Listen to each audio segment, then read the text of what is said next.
Deep within the Bay of Bengal lies a place untouched by the modern world. North Sentinel Island is home to the Sentinelese people. This tribe lives in complete isolation, resisting all contact with the outside world. The Sentinelese are believed to be the last remaining pre-Neolithic tribe on Earth. Their language is unknown, and their culture remains largely undocumented. Interactions have often been met with hostility, reinforcing their desire to remain undisturbed. The Indian government has adopted a strict no-contact policy. This protects them from diseases to which they have no immunity. The Sentinelese remind us that some corners of our world remain untouched by globalization. The Sentinelese are hunter-gatherers. They live off the land and the sea. Their diet consists of fish, turtles, wild fruits, and honey. They hunt wild pigs and other animals found on the island. Their tools are simple, made from natural materials.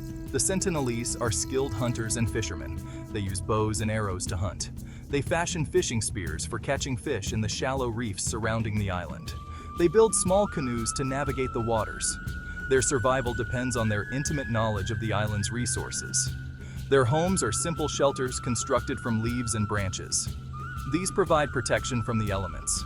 They are nomadic within their territory, moving to different parts of the island, depending on the season and resource availability.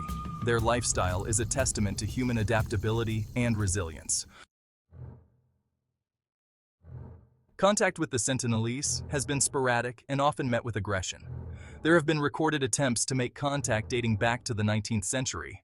Most of these attempts were met with hostility. The Sentinelese have made it clear they want to be left alone.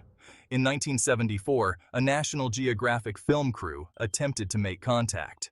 They approached the island cautiously, offering gifts. The Sentinelese responded with a shower of arrows, one of which struck the film's director in the leg.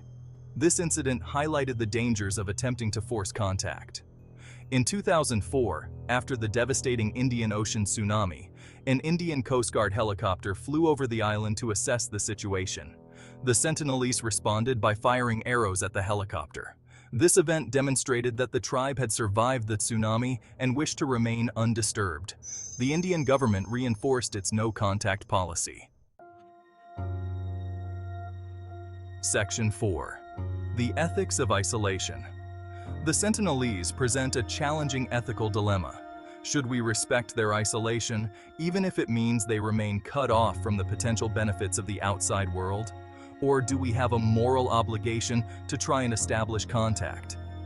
There are strong arguments on both sides. Contact could be devastating for the Sentinelese. They have no immunity to common diseases. Exposure could wipe out their entire population. Contact could disrupt their culture and way of life. Others argue we have a moral duty to help those in need. The Sentinelese could benefit from access to modern healthcare, education, and technology. They believe contact could be achieved gradually and respectfully, minimizing the risks. Section 5. Protecting the Sentinelese. Regardless of the ethical debate, the immediate priority is protecting the Sentinelese. Their isolation makes them incredibly vulnerable. The Indian government has taken steps to safeguard the island and its inhabitants. The no-contact policy is the cornerstone of this protection. The Indian government has declared a 3-mile exclusion zone around the island. Fishing and tourism are strictly prohibited. The Indian Navy and Coast Guard patrol the waters to prevent unauthorized access. However, challenges remain. Illegal fishing in the surrounding waters is a persistent problem.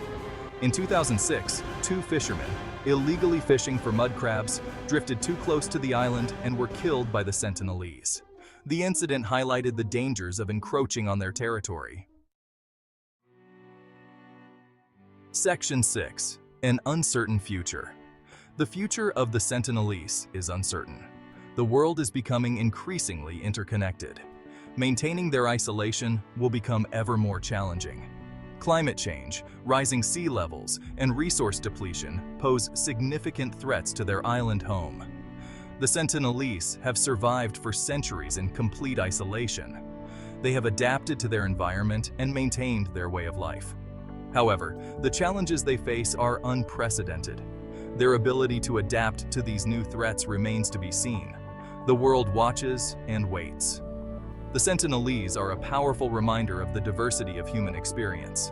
Their story forces us to confront fundamental questions about our relationship with the natural world and with each other. Their fate is a stark reminder of the fragility of human life and the importance of respecting different cultures.